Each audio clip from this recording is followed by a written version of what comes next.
BCL one day 2026 শুরু হচ্ছে। বাংলাদেশের ঘরোয়া ক্রিকেট নিয়ে আমাদের অভিযোগের শেষ নেই, কিন্তু এবারের আসরটা কেন জানি একটু স্পেশাল মনে হচ্ছে। কেন স্পেশাল?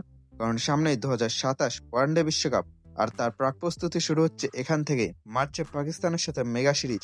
তার আগে জাতীয় দলের ক্রিকেটারদের ওয়ানডে মেজাজে ফিরিয়ে আনার জন্য এর চেয়ে ভালো প্ল্যাটফর্ম আর হয় না। আর সবচেয়ে মজার ব্যাপার হলো ভেন্যু, রাজশাহী আর বগুড়া। বাংলাদেশের রানের স্বর্গরাজ্য। ফাইনালটা শুধু মিরপুরে, অর্থাৎ চার ছক্কার ধামাকা আর রানের বন্যা দেখার জন্য তৈরি হয়ে যান। তবে এই টুর্নামেন্টের সবচেয়ে বড় হাইলাইট রান নয়, চার ছক্কাও নয়। বড় হাইলাইট হলো চারটি দলে একজন করে স্পেশাল লেগ স্পিনার রাখা হয়েছে। অবিশ্বাস্য মনে হচ্ছে তো? আমাদের দেশে লেগ স্পিনার পালা আর সাদা হাতি পালা তো একই কথা। বিপিএল থেকে শুরু করে ডিপিএল, বিসিবি প্রতি বছর মুখে রাজা উজির মারে লেগ স্পিনার বাধ্যতামূলক করা হবে, কিন্তু দিন শেষে দেখা যায় টিম ম্যানেজমেন্টের অনীহায় সেই লেগ স্পিনাররা সাইড বেঞ্চে বসে বাদাম খায়।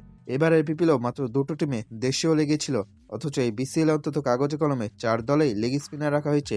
এটাই তো আমাদের জন্য আপাতত বিশেষ কিছু। চলুন দেখে নিই আমাদের সেই বিশেষ চার সেনানীকে। নর্থ জোন, এখানে আছেন আমাদের আস্থার প্রতীক রিশাদ হোসেন, তাকে নিয়ে নতুন কিছু বলার নেই। সাউথ জোন, অনূর্ধ্ব-19 থেকে উঠে আসা প্রতিশ্রুতিশীল স্বাধীন ইসলাম। সেন্ট্রাল জোন, এখানে আছেন জাদুকরী ওয়াসি সিদ্দিকী। ইস্ট জোন, এই দলে জায়গা পেয়েছেন নাইম হোসেন সাকিব। চার দলের টুর্নামেন্ট, প্রতিটা দল তিনটা করে ম্যাচ পাবে। রিশাদ আর ওয়াসি তো ম্যাচ খেলবেনই, সেটা তো অনেকটা নিশ্চিতই। কিন্তু আমার ভয় হচ্ছে স্বাধীন আর নাইমকে নিয়ে। তারা একেবারেই নতুন, আনকোরা। টিম ম্যানেজমেন্টের কাছে একটা ছোট অনুরোধ, ভাই এদেরকে শুধু স্কোয়াডে বসে বিরিয়ানি খাওয়ানোর জন্য রাখবেন না। স্বাধীন আর নাইমকে অন্তত একটা দুটো ম্যাচ খেলান।